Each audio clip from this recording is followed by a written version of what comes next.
Human design is like your own energetic blueprint. When you look at it, it looks incredibly complex. And it's like, well, of course, if it's your energetic blueprint, you are infinitely complex. At the same time, it's also really easy because it's you in your innate brilliance. It takes fearlessness to go start living according to who you already naturally are. And it's scary. But then when you look back and you see the places that it took you, it's like, wow, I'm so glad I allowed myself to do that. When it comes to fearlessness, the word I love to use is audacity. And it's almost like, even in this day and age, it takes a certain amount of audacity to give yourself permission to be who you are. Then how do you find the human design? So it felt very freeing. And that's the experience I have with many, many women when I help them discover, when I reveal their human design to them, they're like, oh, so it's actually okay. I can be this way, and it's not just okay, it's where my power is. If there's one piece of advice, and you can give our audience, like, I would say it's the audacity to be yourself and to make the decisions that you feel called to make, even when they don't make sense. The guest today is Nette, a world-class human design expert who has helped hundreds of women realign their lives through this transformative knowledge system. So, if you've been craving clarity, purpose, and unstoppable energy in your life, we're talking about a human design, a powerful system that reveals how you are uniquely built to make fearless decisions, attract the right opportunities, and unlock your fullest potential.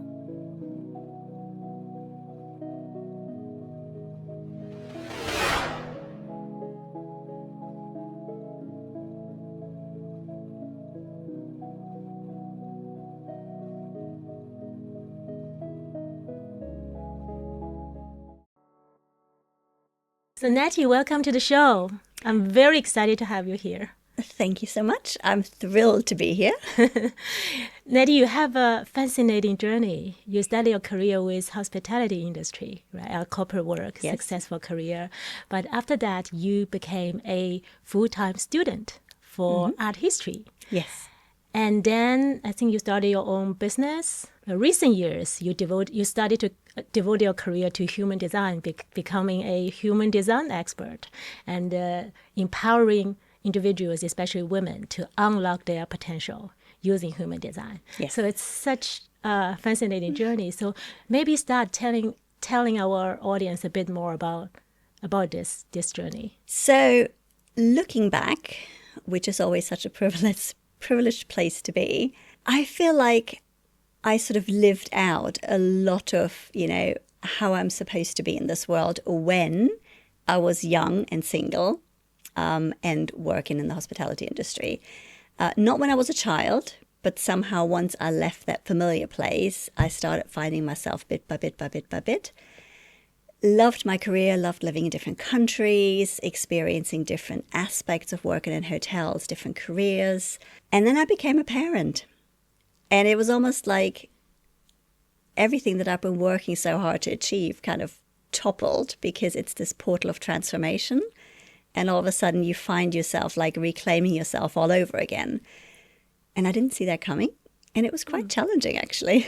That's interesting. But you have quite big shifts in both career and life. Yes. I'm curious that the process, like the decision making, because each one seems quite big to becoming a student. Yes. After years of working for corporate. I feel like I've been quite lucky in that I've always had this innate sense of curiosity.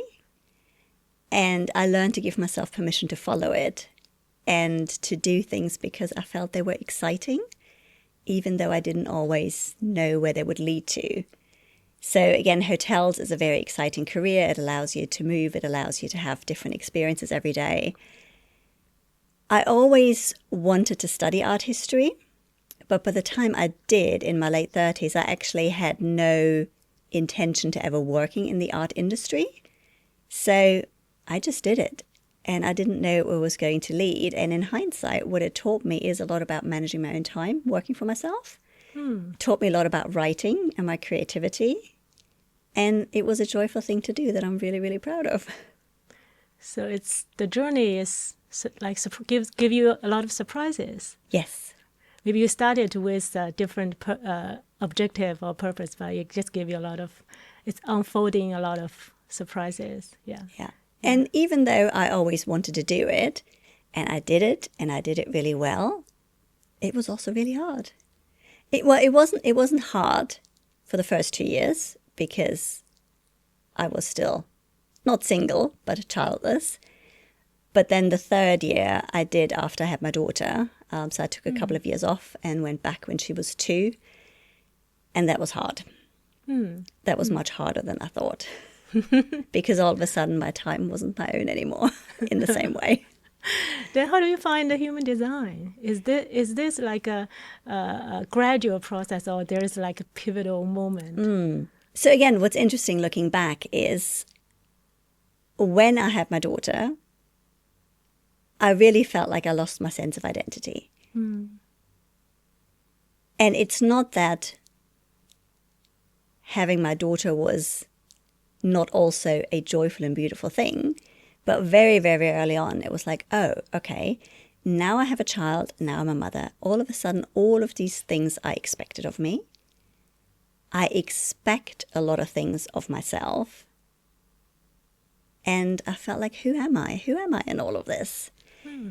And I probably started to question myself in that way from like when she was 3 to 6 months old. I kind of started a blog so I could have a creative outlet. And then over the next probably 3 to 4 years, I felt like I was really like chipping away at reclaiming myself. Like, who am I now that I'm a parent? What am I still allowed to claim for myself, especially as I made the choice to be a stay-at-home parent for a number of years? So how can I claim time for self-care, time for my creativity, just time to chill when I'm not also like, a financially contributing member to the family? So that was a really, really long process. And I started to make some really quite bold decisions, and I took some quite bold actions. And then years down the road, I found human design. And basically, it's like your own energetic blueprint. It's like the energetic blueprint of how Nette ticks, how Serena ticks, how everybody else ticks, but on a hyper individual basis.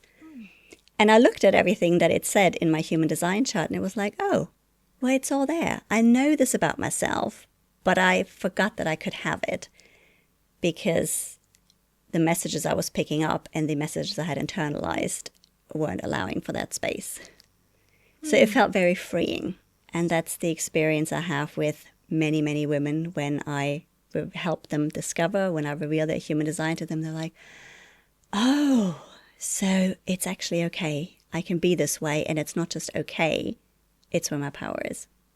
Oh, that's beautiful. I can't wait to discuss, talk more about that. Yeah. I think the reason we invited you, you are the human design expert. So, we have 3 words for women in the penthouse, which is fearless, limitless, and ageless. So I think we will talk this one by one, like how human design can help us to live more fearlessly, limitlessly, and agelessly.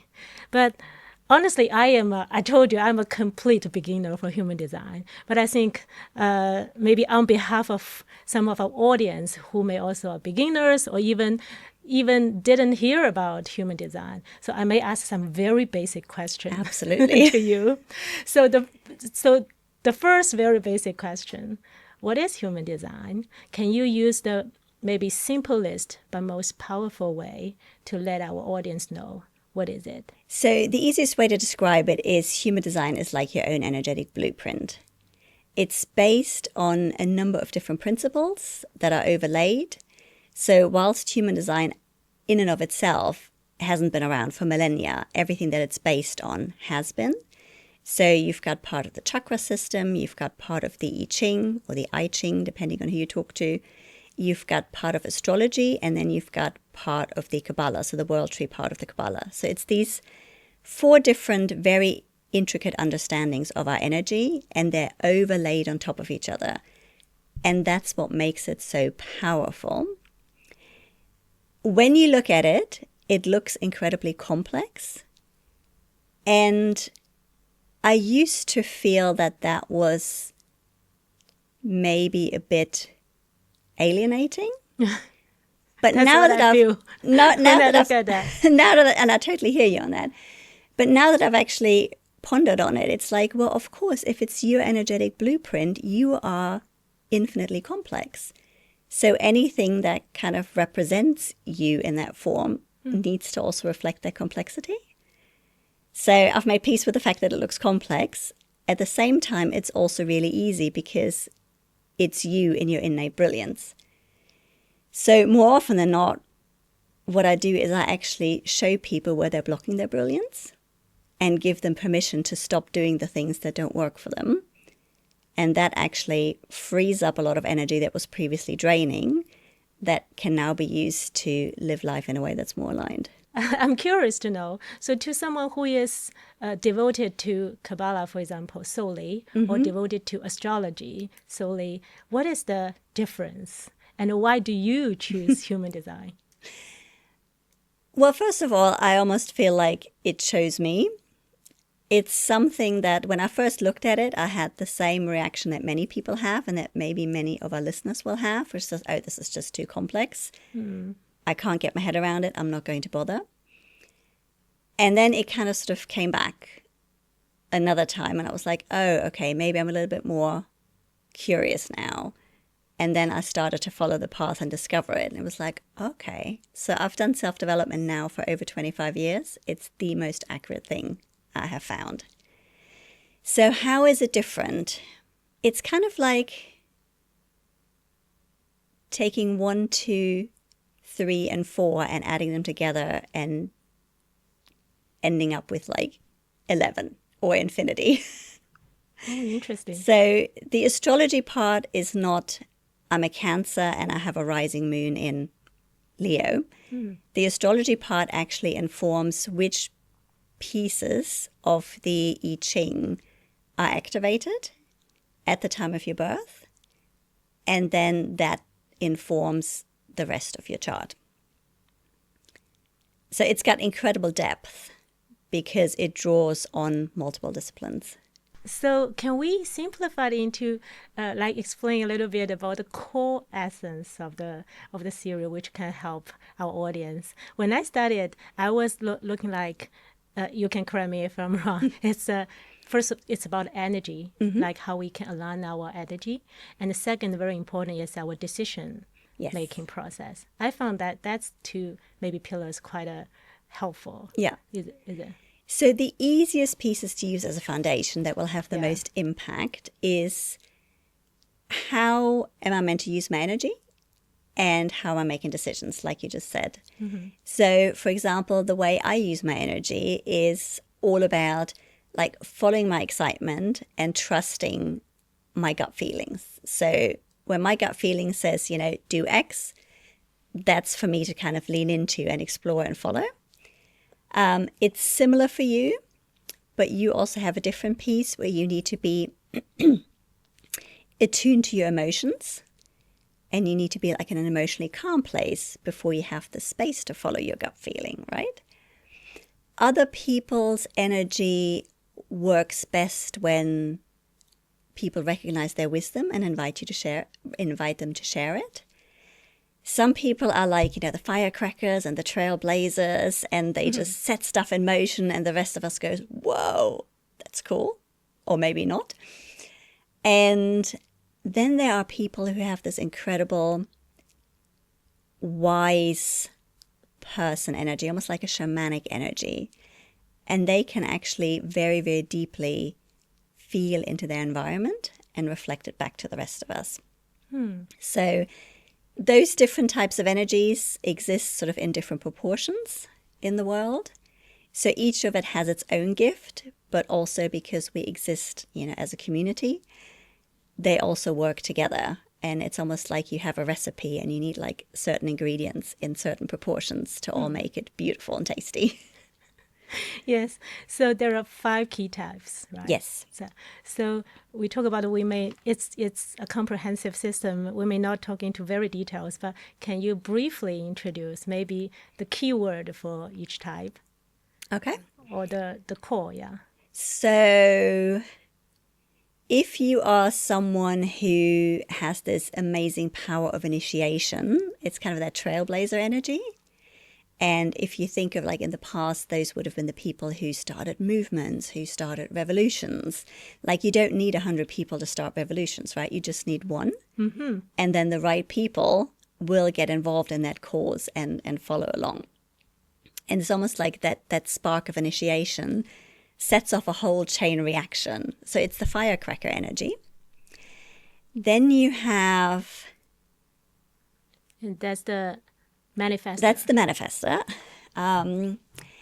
Then you have people who are like the life force of the energy. So that's people like you, like me. They're generally called generators and manifesting generators. Again, the terms aren't sexy, but what it means, it really, really is. So these are basically the people that make everything come to life. So of course we can also initiate, but it's a different process. It's like, okay, when I initiate something, I do it based on my gut feeling. Whereas the firecracker type can just like have an idea and go off straight away and start making stuff happen. But you need the other energy types to bring everything to life. So then you have people who have this incredible ability to have this laser focused energy. It's like they're like laser pointers. And they can look at existing systems or social dynamics.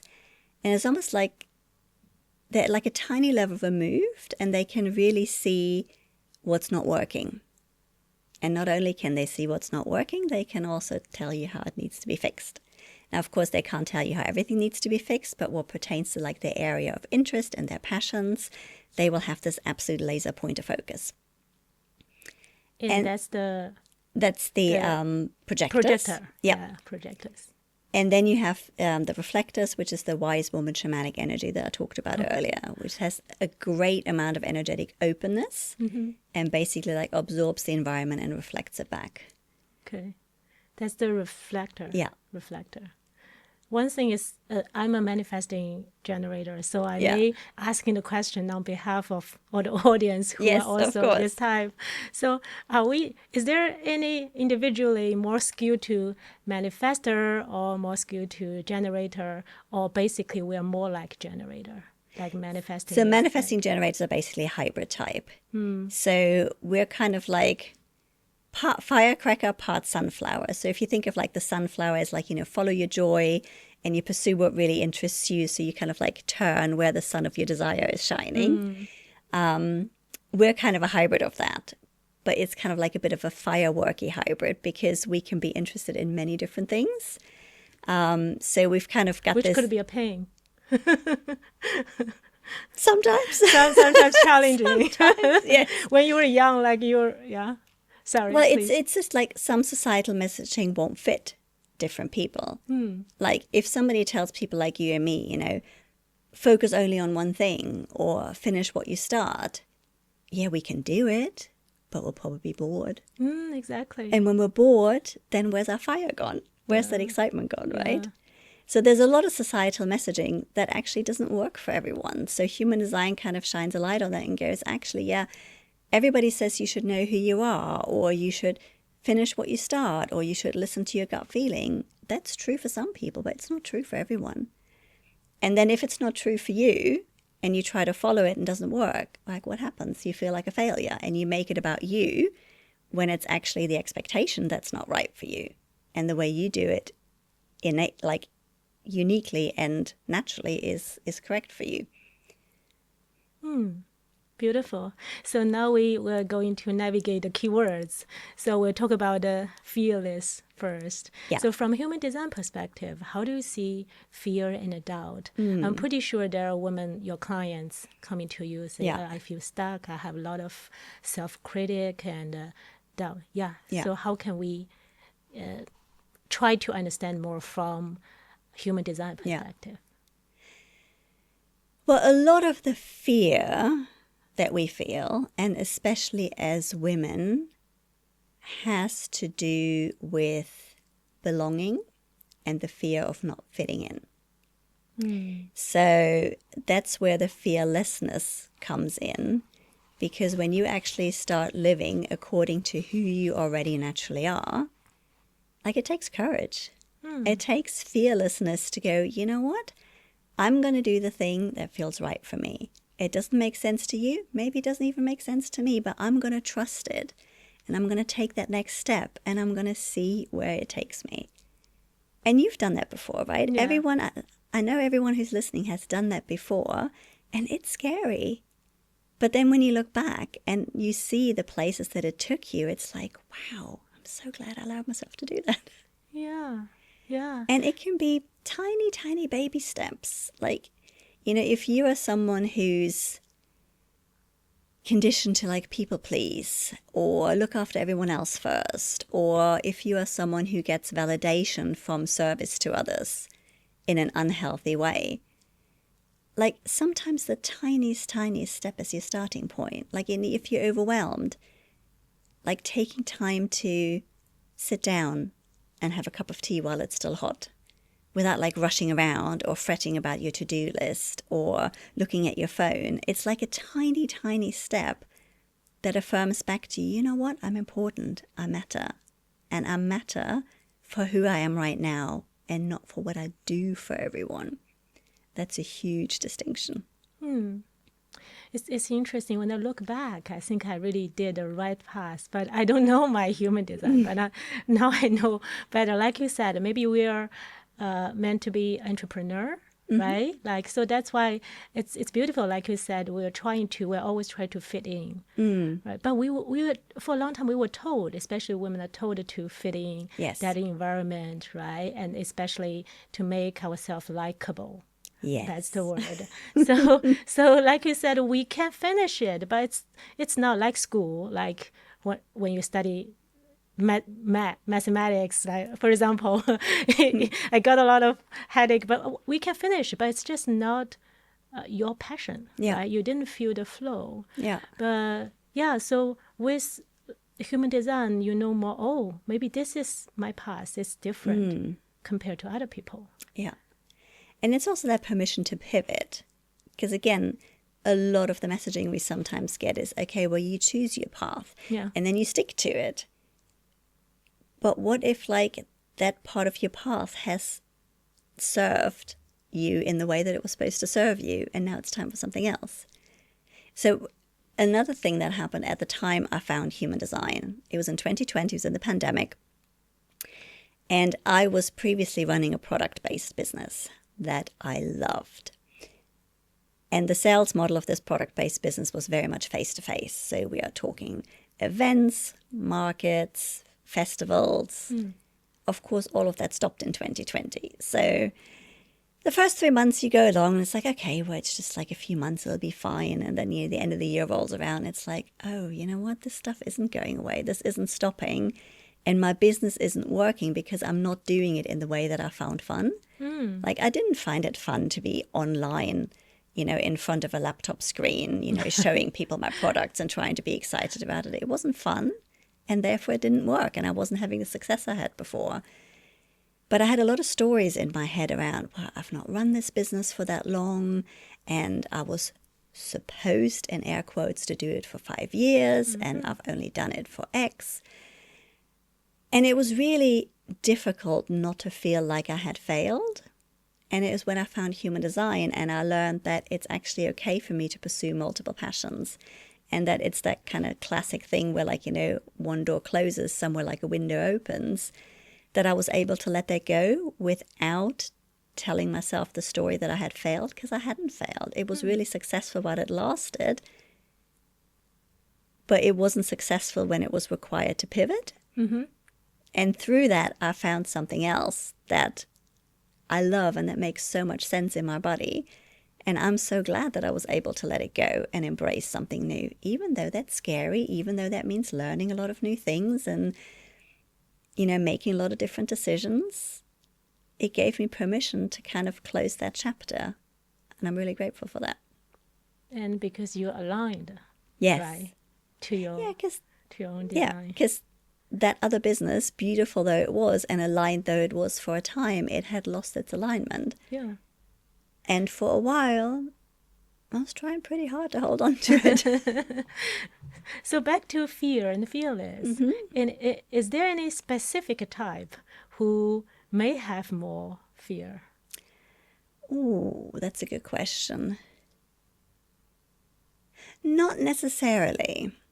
I mean, a lot of it depends on your level of awareness that you have about yourself already.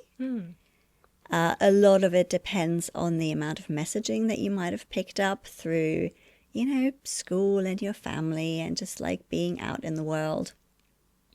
Now, I will say that there is a place in your human design that holds intelligence around your fears. And you can look at that place. It's called your splenic center. And it has these different fear-based flavors. And what's really interesting is everything that's in there. It's like, maybe you have a fear of the future, or you have a fear of the past, or you have a fear of success, or you have a fear of like running out of time, whatever it is. You can look at all of these fears and you can actually turn them on their head and go, okay, actually, so maybe I have a fear of running out of time. That's the shadow side of it. But if I look at the instinctual side of it, if I look at the wisdom side of it, actually I have a really, really good instinct for when the right timing of things is. Okay. I can learn to trust it. So you can look at those places and find more intelligence. When it comes to fearlessness, the word I love to use is audacity. It's one of my favorite words. Okay. And it's almost like, even in this day and age, it takes a certain amount of audacity to give yourself permission to be who you are. And when you do, and when all of us do, like, it'll be a bit edgy for some people, but there'll be so many people who look at us and go, you know what? If she can do it, maybe I can do it. And also for me as a parent, that's the kind of message I need to send to my girl. Like, I need her to know that she can be who she is without apologizing for it. So I kind of have to go first. That's so powerful. I love that. So on the other hand, is there any type who are more fearless? Like he or she should know, oh, I should respect my courage, or like that instinct to make the bold move. Yeah. Again, it's a tricky one because it can apply to everyone. So it's not really particularly fair to make blanket statements. You will find, like, the firecracker people, like, the trailblazers. Yeah. Very, very big energy has often been told in childhood, you're too much. You need to tone it down. Like, you need to make yourself small to please people. You're too disruptive. So a lot of people carry that kind of messaging. My laser pointer friends, because they have this amazing ability to see what other people miss. Like, again, often growing up, they might have been in the school system seeing the things that weren't working, or they might have questioned religion or their family dynamics. But because they're children, they got looked at and it was like, well, who do you think you are? Yeah. And left with sort of that sense of like rejection, like, oh, my wisdom isn't wanted. The fireworks people, like, you and me, the manifesting generators, it's again, it's, do one thing. Don't do 10 things or 15 things. Just do the one thing. Like, find the one thing that makes you happy, but it's not one thing. So again, it's like any type can have any amount of conditioning. And quite frankly, the sooner you drop it, the better. Yeah, for that firework people, manifestors, I just recently revisited the TV commercial for Apple. I think differently. That one is always so powerful. I think the ending quote is, those crazy ones who are usually those crazy ones who think they can change the world are most often the ones who do. Yeah. Which is, I think, so powerful. It's really beautiful. Yeah. Yeah. Yeah. Yeah. So I'm curious.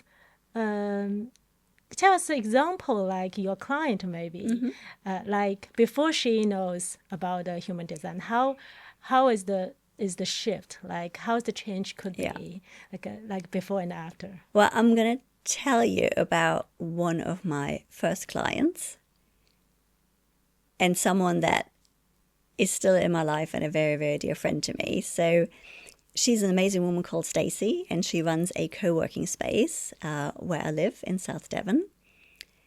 And when I first showed up in her co-working space, she said, "What do you do?" And I said, "I do human design." She's like, "That's so weird. I was just talking about human design and wondering how I could find more about it. And here you are." So synchronicity. Synchronicity. So I sat down with her and I walked her through a human design chart and did all the magic that I do. It's like I like to think of it as telling you the story of your own brilliance. It's like I'm a storyteller, but I'm telling you the story of your own magic. And it's been amazing to see her take it on and make really, really, really bold moves. And not just bold moves, but it's like everyday things. So one of the things she was really struggling with is like knowing what to do. Like I know what to do. Like my gut feeling is super clear, but then going back to overthinking it. And like getting caught in that mental roller coaster where you kind of loop and loop and loop and you try to like look at all the different scenarios and you try to figure out like what's the best thing, what makes the most sense. And then like 6 months after I started working with her, she left me a message. She was like, "Oh my God, I just saw something that I wanted to buy in a shop for someone as a present. And I don't care that it's whatever it was, like September, I'm buying their Christmas presents. And previously I would have just overthought it. I would have seen it and not bought it and overthought it and then like ended up, 3 months down the line going, why didn't I do that?" And she was like, "It's like I have this little voice in my head that says, what would Nette tell me to do? What would Nette tell me to do?" And it's not about what I would tell her to do, but it's where I would point her to like trust herself. And that's all she was doing. Like she was doing the work of trusting herself. And she's since taken on a bigger co-working space. She's expanded massively. She founded a magazine. She took on an event space. And every time she takes action, it's like those really bold moves. And they're not fearless. It's almost like, okay, this is a risk and this feels almost like bigger than myself, but I'm going to just trust myself to do it anyway. So I also feel that when we say fearless, like a lot of things can look fearless in retrospect. But at the time that you had to make the decision, at the time that you needed the audacity and the courage, there probably was also a healthy dose of fear that you had to overcome or that you just had to bundle up and take along with you. That's so true, because we know that we need to make that decision, but sometimes it's just, it's nonstop, right? Yeah. The overdoubt, Oh God, yes. that kind of voice. Yeah. Oh, so how did you do that? Like you said, 6 months. She has the big shift. No, it was obviously a gradual process. Yeah. I just remember like those micro moments because Yeah. it's all about, you also have to like, you have to want to integrate it, right? Mm-hmm. Because anybody can take you through any modality and it can be interesting, it can be nice to know, but unless you decide to integrate it and unless you decide to live it, it's just knowledge in your head, but it doesn't make the life changes. Yeah. And like the chipping away, like in many ways, human design is a shortcut, right? Because it kind of takes that process of self-doubt out to a large degree. Like if someone tells you something about yourself that you also know to be true, it's like validation, right? Whereas when we have what we know to be true about ourselves and then we question it, we're stuck in that mental loop, right? Like you said, sometimes we just don't realize it's our design. Like make us maybe not stuck. It's just stop there, right? For example, for myself, my astrology chart is all like fire and air signs. So usually also I work for a big corporate for long years. So it's all about the like action, right? Yeah. Action, move faster, like quick. Then when I read my human design chart, I realize my strategy is respond, right? Yeah. So it actually takes time for me to make some idea. It's not initiator, not manifesto, like quickly just take it into reality.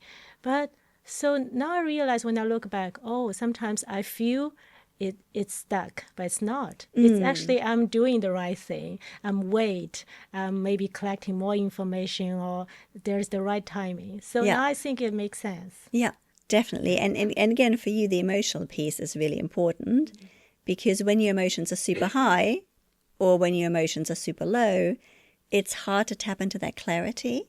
But when you give yourself enough time to come to that moment of calibration, then you make space for that clarity to drop in.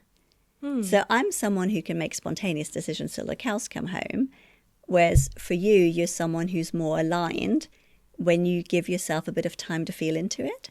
And both are completely right. But if I said to you, let's book tickets and go to Bali, like, tomorrow, you might say yes today and wake up tomorrow morning and go, what have I done? So that might not be the right thing. Whereas, I could probably quite happily do that. Oh, I'm quite happy. Yeah. I'm quite happy with that. So I'm curious, what are the signs when a person is completely aligned with his or her human design? So again, it depends. It's a great question because there's signs that you're in alignment and there's also signs that you're not, and both are incredibly important. Because even with all the human design in the world, like life isn't a 24/7 highlight reel, right? There will be the ups, there will be the downs, and it's how we navigate that. And that's probably one of my biggest learnings in terms of self-love and self-acceptance is I can still be okay with myself when the chips are down. Like, my life might not be perfect, or I might not be happy with where something is at right now, or it's something that has happened. But I'm still okay with myself. And even in those moments of, maybe not everything is how I'd like it to be, I don't add that level of self-doubt, or I don't add that level of self-criticism, or like, well, look at X, that means you're a failure, or you haven't done enough, or whatever. It's like, no, this is fine. This has happened. I'm dealing with it. I'm in the situation. Maybe I'm like the situation of like actually dealing with a problem, or maybe it's like an emotional dip. Maybe it's a life transition. I mean, going from perimenopause into menopause, that takes your life a little bit apart. And if you can be okay with yourself in those moments of life not being okay, it just still takes a great amount of weight off your shoulder. And it gives you more space to be present with what is, but it also gives you more space to eventually move on again because you're not adding to whatever's not working by piling on the self-doubt, the criticism, and the fear. Well, and on the other side, what's maybe the worst scenario if someone is not aligned? Yeah. So again, it does depend on your type. If you're the trailblazer type, actually the sign that you are aligned with life is you feel like the sense of inner peace. And when you're not aligned, often it's anger or feeling boxed in. And anger is really interesting because it's not a particularly popular emotion in women or in children, if you think back to childhood. So when you're the sunflower, like, you're the generator, like you're turning towards what excites you and you follow that. And also for us as manifesting generators, it's feeling a sense of satisfaction. Like when we're aligned, it's like, it just feels good in our body, right? Exactly. It's almost like this sense of like relief or the sense of inner contentment. And when we're not aligned, it's frustration. When we're not aligned over a long time, frustration can actually dull down and just feel like I'm plodding along without purpose. Like, you're treading through treacle. We've all felt that. When you are the laser pointer, when you are the projector, when you feel aligned, you feel successful. And again, it's not necessarily, material success, like, the bank balance or the certificate on the wall. It's just like, I'm feeling heard, I'm feeling recognized, like I have a purpose in this life. And when that isn't the case, projectors often feel like not listened to or rejected. So in classical human design, it's called bitterness, but bitterness really just means, oh, well, nobody's seeing me, nobody's valuing what I have to offer. And when you're that magic mirror, when you're a reflector, when things are going well, you're just like delighted and surprised by life. And when things are not going well, it feels really, really disappointing. So somebody I know who is a reflector, like the magic mirror, she said, when she was growing up, she had moments of feeling like, depressed, and she felt really out of place. And she said even as a teenager, her mom would look at her and go, I can just see how like you feel so disappointed, or you feel so disappointed by this person or by this situation. So it's that sense of disappointment with life. But any of those things, you know, whether it's disappointment or anger or frustration or a level of bitterness, it also holds intelligence. Because it's like, okay, so I'm feeling this way. So maybe where I'm putting my energy right now isn't aligned. Mm-hmm. So where can I accept that and what can I do differently? Yeah, the key is the awareness, right? We can aware like we have this. It's okay to have anger, Yeah. like you said, or dissatisfaction. But the thing is, we see that, and then we realize, oh, we can change that. Yeah. Yeah. Yeah. And we don't make it worse by piling on the feelings of shame and guilt or stories that we tell us about ourselves. Yeah, yeah. So back to Fearless, if there's one piece of advice, and you can give our audience, like starting from today, to be more fearless. I would say it's the audacity to be yourself and to make the decisions that you feel called to make, even when they don't make sense. Like, I don't explain my decisions anymore. I used to know when something was right. And I remember when I was still in a relationship with my daughter's dad, he would be like, but why do you want to do this thing? Like, what is it going to give you? What is it going to do for you? I was like, I don't know, just want to do it. But I used to try to explain it because I felt like I should. Whereas now it's like, I'm going to Scotland next week. Don't know why. I'm just going. How do we know that's maybe this is a rational mind is working. How do we know that's a rational or a real instinct that we should jump, or it's just some floating thoughts? For our sunflowers and for our fireworks, it's about actually, like, that's, we talked about responding earlier. It's like you respond to the clues life sends you.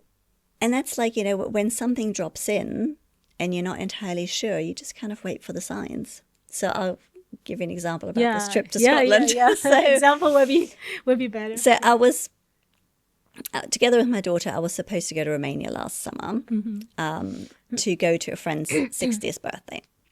And it didn't happen because we got to the airport and our flight was cancelled. We couldn't get rebooked, which was very frustrating. So we ended up not going anywhere. And then I got to the end of the summer and I was like, I know that if I don't have even like a little holiday of some sort, I'm going to go into, you know, the rest of the year and I will really feel like I've missed out. Like, I didn't feel like I was missing out in the moment in the summer, but I know that once I start like devoting myself again to work, I kind of feel like, oh, I haven't been anywhere and I would have liked to. It's like, okay, I think I'd like to go on a trip, but I didn't really know where. So I just kind of, okay, I'd like to go on a trip. And then another time I thought, oh, you know what? I'd really like to go back to Scotland. And then a friend of mine in a completely unrelated conversation went, did you realize there's some really cheap flights from Bristol to Edinburgh at the moment? Well, no, I didn't realize that. So I looked into it and I booked my flight. And then I asked a bunch of people that I'm associated with in the freelance travel world. And I was like, okay, if you had 5 days in Scotland and you started and ended in Edinburgh and you had a car, what would you do? And then people gave me all these different ideas. And I just looked at them and went, I'm excited about that, and that. And I did all of it. And it was glorious. And I probably couldn't have planned it with my rational mind in the same way. So those are some of the signs that you look for. And then you just kind of follow them and see where they take you. The inner fire. Yeah. And that's just, obviously that's not just about a holiday. You can make any decision that way. You can make a decision about, you know, what I want to wear today, what I want to eat for breakfast. But you can take it as far as like, you know, what I want to do for work, who do I want to be in a relationship with, because our body knows. And whether it's a big decision or a small decision actually doesn't make all that much difference because our body knows. And it's just about like where in our body is each person made to tune into to get to that inner knowing. How can we tune in? Well, again, it's about the decision-making piece, because different people will have different ways of making decisions, and that's very, very individual to their chart. So again, that's what I would look at. And I've also, if anyone's interested in running their chart, I've just recently written a series of blog posts that explain how your energy ticks, how you make the best decisions. And then it's also another piece about what makes your personality sparkle. So I've written like little introductory pieces about That sounds all of wonderful. Yeah. Okay, we're going to move to the next part is about how to be more limitless. So I think we all have limited beliefs. Like the previous guest, we just talked about how we establish those beliefs, maybe starting 7 most of the time, and 14 and 21 we almost established the whole system. So how can human design help us to remove, first of all, what kind of limited beliefs you see from your clients and how we can try to use human design to remove that? So a lot of the limiting beliefs that I see Yeah. revolve around feeling like we have to meet other people's expectations. Feeling like as women, we have so many roles that we need to fulfill. And we do. I'm not going to lie about it. You know, whether you're a parent, not a parent, working, not working, you know, we all have roles and expectations in society that, like, you know, if we feel like, you know, our family or our friends expect us to live up to. So again, I feel it's really about tuning in, like, where do I want to put my energy? Because when I'm aligned with that, the impact that you have is really, really powerful. Whereas, yes, you can be of service and you can help people and you can support people, but if it doesn't feel aligned, or if it feels like a duty or an obligation, then when you do it, it doesn't have the same impact. Now, of course, we all have things that we need to do. You know, I want to live in a clean house that requires some amount of cleaning, even though I don't particularly like it. Yeah. So one of the things that I tell my clients is, you know, with the stuff that you still have to do, whether it's doing the laundry or taking the kids to school, or, you know, if you like nice food, okay, you can't go out to dinner every day. Maybe you can. So I like nice food, so I'm going to spend an amount of time cooking, so I have the result that I want, even though I might prefer to use that time to read a nice book. So when it comes to those kind of things, is can you make it fun, and can you make it really simple? So one of the things that I do to access my fun is I put on some music. For the things that I don't really want to do, whether it's like cooking or cleaning or whatever it might be, I just put on some music. If I can't concentrate, if I have to concentrate, I make sure I take like micro breaks and I get up and I move my body. Where am I going with this? We're talking about limitlessness. Limitless. Yes. Yeah. Like those kind of limiting beliefs we created. So it's again... Or maybe we can back to different type, how they may react or respond to different limited beliefs, right? Okay, so if you want to take it back to that, is a lot of people have limiting beliefs around their energy. Oh, so okay. For example, if you are the laser pointer type, or the trailblazer type, or even the magic mirror type, you might find that your energy levels are much more cyclical. Like you have times when you're really on it and you're incredibly, almost like scarily productive, because you can be like really hyper-focused. And then you actually find you need to be like in rest cycles to replenish your energy. Our society isn't really made for that. So I find that those particular types have a lot of limiting beliefs around the way their energy runs, and they feel they should be able to do more, or they should be more consistent, and they fail to see that actually when they are at their peak performance, they have so much impact to like more than compensate for the downtimes, right? So to give you an example, I met someone, it's a friend of a friend. I met her a couple of years ago, and she was in the healthcare nursing profession and ended up changing jobs. And she found out that she was the, the fire starter, the trailblazer, manifestor type. And she left a job that she was in when she hadn't had that awareness. And then she discovered her human design and she studied it. And then for her next job, she actually showed up in the job interview and she's like, right, these are all the things I can do. These are all the areas in your business where I can have massive impact. And when I'm on it, I can be like hyper productive and I can get so much stuff done. But also in my job, I need to have the flexibility to pull back at other times. And because what she could deliver was so impactful, her new employer just said, yeah, great, whatever it takes. Like, you make your own schedule. As long as the work gets done within a time frame that we can be happy with, you do it how it works for you. So that's the amount of impact we can have.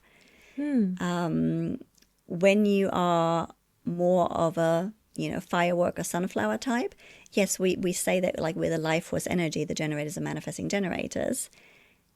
But even the most active person or system in the world needs rest, like nothing is running all the time. But also, again, when we put our energy into things that don't replenish us, it can become that like treading through treacle and like, going down like a long rocky road. Whereas actually, if we kind of pull back and have some distance, we can reflect and reassess. It's like, okay, actually, this is really draining and this isn't getting me to where I'm going with the level of joy that I want to feel. Because, we're also allowed to have fun. Life is not supposed to be so difficult all of the time. It's like we can find that our natural energy takes us places much easier. And there's a feeling of limitlessness that comes with that. That's one of the limited belief, right? We will always feel life should be tough. That means we are living. But actually, like you said, it's so beautiful. Yes. Like we should have a lot of fun. Yeah. Oh, yeah, that's another limiting belief. Like if it's easy, if something is easy, then it's not the same success as if you worked for it really hard. And it was like, I get it. I'm sure I've been there. But if something is easy and it ends up having a massive impact, then how cool is that? Like, why do we have to hang on to it being hard?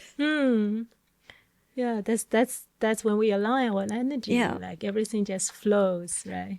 Yeah. Yeah. And then also it's contagious. Yeah. People in alignment are contagious AF, because it's like other people look at you and go, wow, like Serena, like she's doing this amazing stuff. She's starting a podcast and she's inviting people into this beautiful space. And like, I can feel the alignment in your energy and it lifts up my energy. And that's part of our job. Like, it's not selfish to be aligned. It's not selfish to do what we love doing, because when we do it, it's joyful for other people to be around. And it lifts other people up energetically, gives other people permission.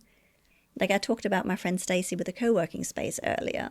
We're in these beautiful cycles. Like sometimes I'm in a bit of a slump and she's flying. She's like doing all the things and everything's working out and everything is like synchronous and it's aligned.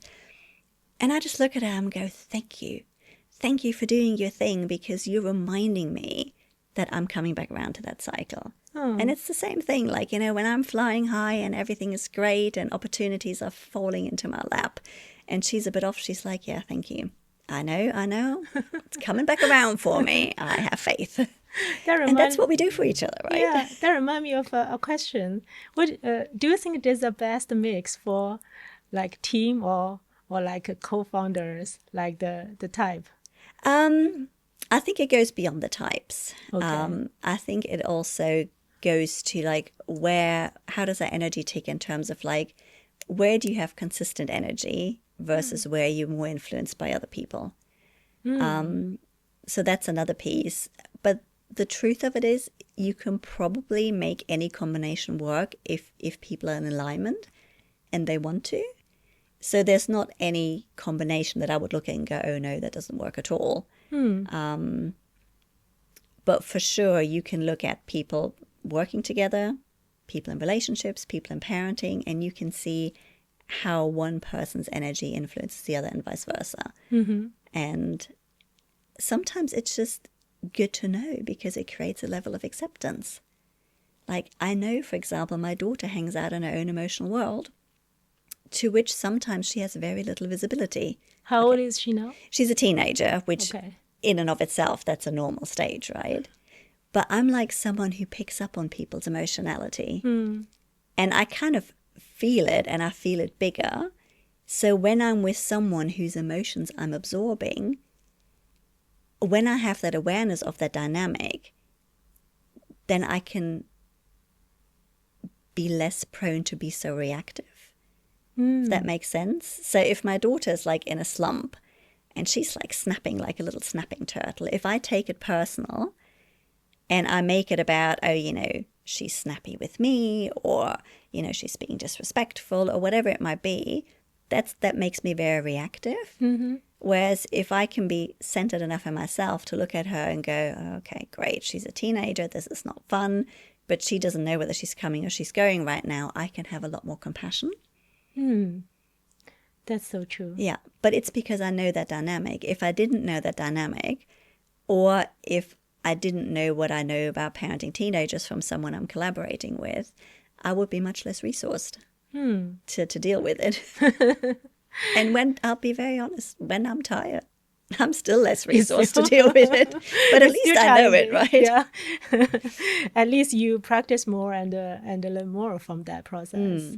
My next question is about age. It's actually related to our next part, ageless. But I'm just curious to know, we're talking about energy, right? I think another limited belief is a lot of women, when we think about we are above 35 or 40, 45, our energy is naturally, we thought, is lower compared to the younger years. Yeah. So we think we cannot do this, cannot do that. Is that true from a human design perspective? It's not something that human design necessarily looks at. Okay. But what I do find is, so I'm now in menopause. I've made it through that threshold. And so my estrogen has stopped running the show. Okay. And I do find that my energy is less cyclical, quite obviously, because I don't have a cycle. But I also do find like I still want to do everything all the time. And it doesn't really work for me in the same way anymore. So what I am very much in an active learning process of is to, again, be very discerning of like, where do I put my energy? And when is enough? Like, because I'm still run by excitement. I often overshoot my natural stop-off point. So I'm very much cultivating an awareness of being a little bit more balanced in terms of how much energy I put out versus how much energy I kind of give back to myself. I don't find it easy because there's a part of me who's still, I don't want to be 25 again, but there's a part of me that still wants to have the energy to do everything all the time. Is there any type, like when the age evolve, they might get more the energy, how do I say, aligned from with the chart? In general terms, no. Okay. However, there is a certain profile that kind of matures to a next level of wisdom with age. And I'm one of those profiles. So again, it's a process I'm very actively aware of. But that's less about the amounts of energy you have. So I think there's a real balance at any age of having that discernment of like, when I'm putting my energy towards something, is it reciprocal? Like, is it regenerating more energy for me? And also, what's the balance of, putting energy out versus actually giving energy back to ourselves? So hopefully, I'd like to think that, maybe with age, we get better at that balance. Certainly, there's a lot of narrative around, menopause that, kind of that estrogen level drops and we kind of care less about what other people think and become more fearless in that way and more unapologetic about who we are. But it's a really interesting point because I know some of my friends, especially in London, who are still in the working world, are very much finding an awareness of their age and being aware that their colleagues are much younger. I know I have friends that say that, oh, I need to dye my hair because, I don't want people to see that I have gray hair and then relate that to age. I know one of my friends has said, when I'm with my colleagues, I don't tell them my age because I'm so much older than them. And I actually think it's quite sad. It is. Like, there's no need. It's like we said earlier, like all the energy types kind of, they all have a role, they all work together. I think it's with all different ages, like different people bring different things at different ages. Like what I brought at 20 is different from what I'm bringing at 50, but that's also beautiful. Yeah. What's the maybe 3 top things you think age bring us? Well, certainly the audacity to be more unapologetic. You certainly have a wealth of experience to draw upon. So that's 2 things. On a personal note, I lost my parents relatively young. Okay. So I have gone past the point, like where I'm now older than my mother was when she died and have been for a few years. And this year, in a few months' time, I will be older than my dad was when he died. And in many ways, I feel that that's also given me more permission to kind of like embrace life and live it. And I certainly feel that as I get older, that will probably become stronger, that like life is here for living and it's not limitless in that sense. Yes. But while we're here, I certainly feel we should be infinite with the amount of life that we allow ourselves to experience. That's so powerful. Yeah. Yeah, it's beautiful. Yeah, but you mentioned a real, just bring back a little, you mentioned a real case, like when your friends, maybe they work in corporate, they have real pressure from the team, or like she's a woman, like top women leader, she has the pressure from the team member, colleague. How can we be more, for example, I said I want to get aligned with my chart. But the thing is, you have this environment with you, right?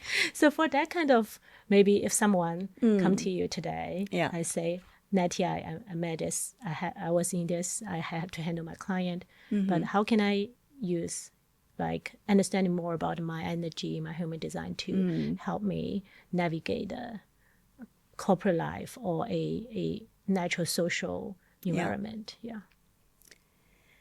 I certainly feel that when you can embrace wherever you're at and when you can accept yourself for whatever life stage you're in, that kind of projects outwards. So I do, as much as we can talk about what's wrong with society and what's wrong with how women are viewed, especially as we mature, I do feel that where we have the real agency is we do need to start within and not buy into that narrative and kind of like live by example.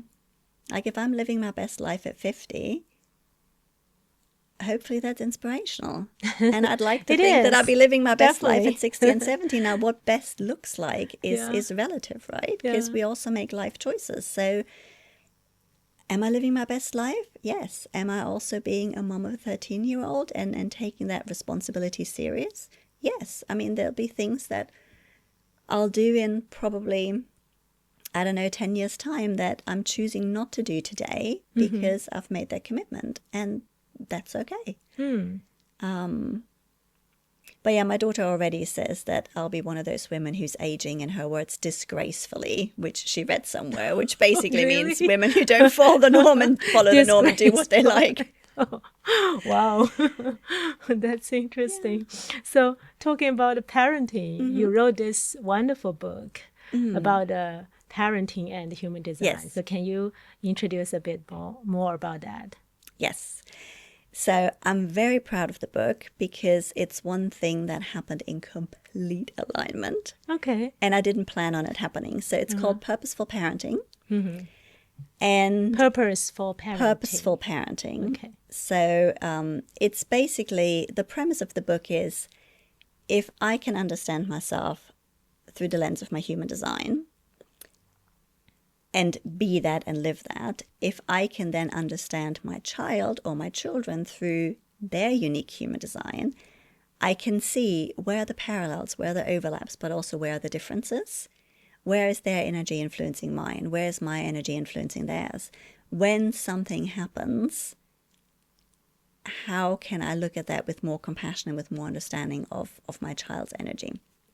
So it kind of sort of happened accidentally, and I don't say that flippantly, but I very much felt called to finally bring this desire to bring human design to parenting out into the world. So what's unique about it is it talks about a little bit of human design in general, Mm-hmm. and then it frames everything as, okay, what does that mean for you as a parent? And what does it mean if you are parenting a child of this, whatever the aspect is? And then it also looks at family dynamics. So it looks at different flavors of energy and basically says, okay, in your family, if two people tick like this, you might experience this. If one person ticks like this and another person ticks like that, that's how you might experience. So it really kind of gives a lot of intel on what you might experience in everyday family dynamics and how as a parent you can navigate that differently. Yeah, yeah. I'm pretty sure that's very practical, pragmatic, like suggestion, advices in it. So I understand it's very individual or different family type. But if you can draw from this book the essence, like share with the audience, like parents, how could they started using, or maybe example like this type of mom and this type of daughter, like what you what you mentioned, how we can really make life like easier. Yeah. So I do feel very strongly that the best place to start is with yourself. Because you can understand everything about your child's design, but if you don't understand your own, then you're not living it. You haven't integrated it. Maybe you don't understand, like, your triggers or your gifts even. So I do feel that as parents, like us being more in tune with ourselves is a great place to start from. Yeah. Because we also have to kind of be the leaders. That's part of our role as parents, is we're kind of like leading this joint, right? When you then look at your kids, I generally, unless they're a little bit older, like maybe teenagers, I generally kind of don't advocate that you necessarily share design with your younger kids, because they're also kids. They're going through they're going through their age-appropriate developmental phases. Like, you can't look at a 2-year-old having a tantrum and go, oh, well, they have anger issues. No, they're learning to deal with their emotions, It's the same with teenagers, Their emotions are all over the place. It's not necessarily like a direct correlation to the design, because they go through developmentally appropriate phases. But if you can meet your child through the lens of your human design, it just demystifies a lot. So when I look at, family dynamics with a parent, which is 99% of the time a mother, I always look at her design first. And I give her lots of tools to kind of like understand that and integrate it. And then we look at the kids and we look at the family. And again, so often people go, oh yeah, I know she ticks like that. I just always thought that was wrong. Or, I know he does X, Y, and Z, or they do this. And it's different from what I do, or it's different from what like school or, childcare expects, that, it's easy to think that, oh, it needs fixing, it's wrong. But, often you can see in your kids' charts, well, actually, it's right for them. It's just maybe a little bit different to the norm. When you have older kids, I have done readings with teenagers. When they are accepting of it, and I say with the consent of the parent. Most of the time it is with the consent of the parent, because the teenagers through the parent. I wouldn't do a session with a teenager who hasn't asked for it. But also I kind of then, again, adapt it to the level of like, language and detail that makes sense to them. And it's very, very powerful when, a 15-year-old, you go, well, you are meant to be the one that sees what everyone is missing. But it also means that you don't always have the energy of your friends. And maybe sometimes you kind of feel yourself a little bit separate. They go, oh my God, yes. Like, that is so true. I do feel that my energy ticks differently. But at the same time, yes, I am the one that almost like, some of the teachers go to understand like what's happening with the actual students or the class dynamics. And it's really powerful to be able to embrace that and not feel like you don't belong, because you do belong. Wow, But I guess that's the thing, like, we have to belong to ourselves first. Yeah. It's that internal validation at any age that then spills out. Yeah, naturally you will just shine your light, right? And attract we talk about that, attract the tribe. Yeah. Yeah. Yeah, and that's a very strong energy. I had a sneak peek at your chart this morning. Oh, really? And there's a lot about, creating the tribe, looking after the tribe, Wow. creating those intimate bonds between people. Okay. And I looked at your little bio where you say, I create communities. I'm like, yeah, damn well you do. Wow. So I'm completely aligned now. Yeah. And it's your natural strength. It's something that you do that comes easy to you. And that's actually something that I've been working on, is about like being okay with our own fabulousness and value our gifts, because I think we all have a blind spot for our gifts because they come so easy, like we do it naturally. So we think, again, because it's not hard and we haven't had to like, study hard or work hard, that everyone else can do what we can do, but other people can't do what we can do in the way that we do.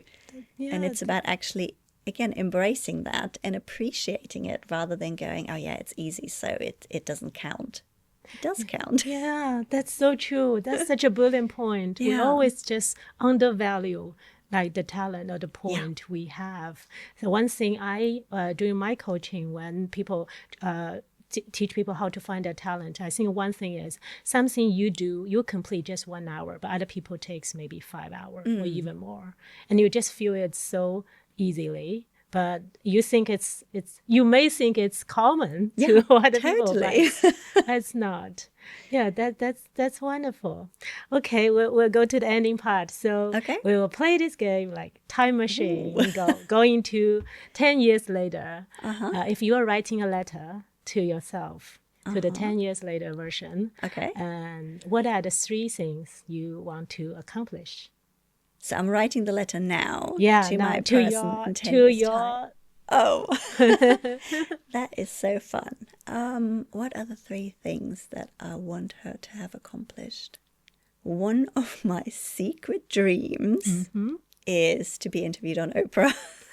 Wow. So I have to say I share the same dream. Yay! That's why we're at the same time. So that's doable in 10 years' time. We can rock the boat and be noticed. Yeah. Beautiful. I've always loved to travel. So one of my dreams is to work more location independent. So again, when I'm in a position as a parent, to do that, I would like to be more location independent and do more travel. And the one thing that is probably at the pinnacle of it all is public speaking. Like, I would love to look back in those intervening 10 years, and I would love to see her speaking on stages and having a bold global impact. You have such a strong power. I think I can see that you're on the stage and empowering people. Yeah. And so we're taking the machine back to like when you were 20 years old. So what are the 3 pieces of advice you will give to her? So I would tell her that she already belongs no matter where in the world she is. I would tell her that she deserves everything she desires. And I would tell her that the journey ahead is going to be magnificent. That's very beautiful.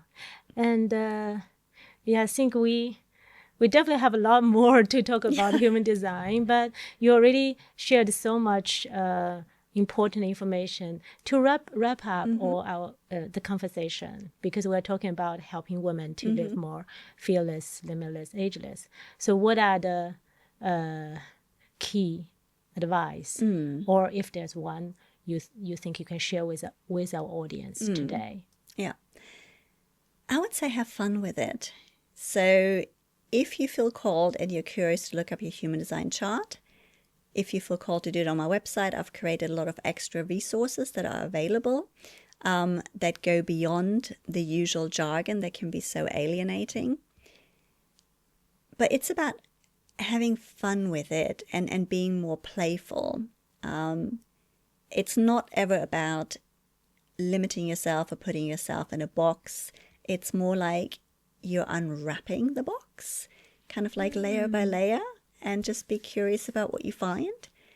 And yeah, it's a marathon, not a sprint. It's like little baby steps of like peeling back the layers and being curious about what you find. And also, whenever you look at anything in human design, please, please, please, please, please, just take what feels good. If you ever read some complicated literature and it says this applies to me, but it makes me feel shit, don't take it on. Don't think about it. Like, focus on what's empowering, because that's the point of it. If it doesn't feel empowering, if it doesn't sound empowering, just put it to the side. And maybe somewhere down the line, when you've unwrapped a few more layers, maybe it'll make sense, maybe not. So use the intelligence, but be limitless with it. I like what you said, unwrapping the box. Yeah. Right. So I remember I have a conversation with a friend here. Like, we're talking about, like, sometimes we feel like most people didn't even unwrap the Christmas gift, the packaging, right? Right. That we are giving the gift like inside our talent, our value, what we could do to the world. But sadly, a lot of people maybe don't have the opportunity even unwrapping the box to see the core, like that's inside it. So yeah, that's beautiful. Okay, the last question, because we are women in the penthouse, so we are trying to rewrite the penthouse rules. Yeah. You know, penthouse, it's like the symbol of affluence, material, but we are talking about a fearless, limitless spirit. So when you have a peaceful mind, a mind full of compassion, self-love, your mind could be your penthouse, right? So that's what we are talking about. So every guest will be leaving a penthouse rule at the end of the talk. Okay. So what is your one piece, like, rule, penthouse rule? Okay. My penthouse rule is tell yourself good stories about yourself. Beautiful. So Nette, thank you so much. I think we did get a lot of insights from you. So where we can find you on social media? So you can find me on Instagram at empoweredhumandesign. And then my website is the same. So empoweredhumandesign.com. Okay. Oh, definitely we will share the link of your book when we release this episode. Yeah. And you don't have to be a parent to read the book. But equally, if you are not a parent and it's triggering, don't read the book. And thank you for giving me as a gift. Thank you You're so welcome. much, Nette. Thank you. It's been a pleasure. Thank you. Ooh, give you a hug. If this episode speaks to you, don't keep it to yourself. Hit the subscribe button, share it with a woman who needs to hear it, and connect with us on social media to keep the conversation going. Your support doesn't just boost our podcast, it amplifies the voices of incredible women and creates a powerful ripple effect of inspiration. Together, we're building a community that transforms lives and inspires even more women to rise to their full potential. one conversation at a time.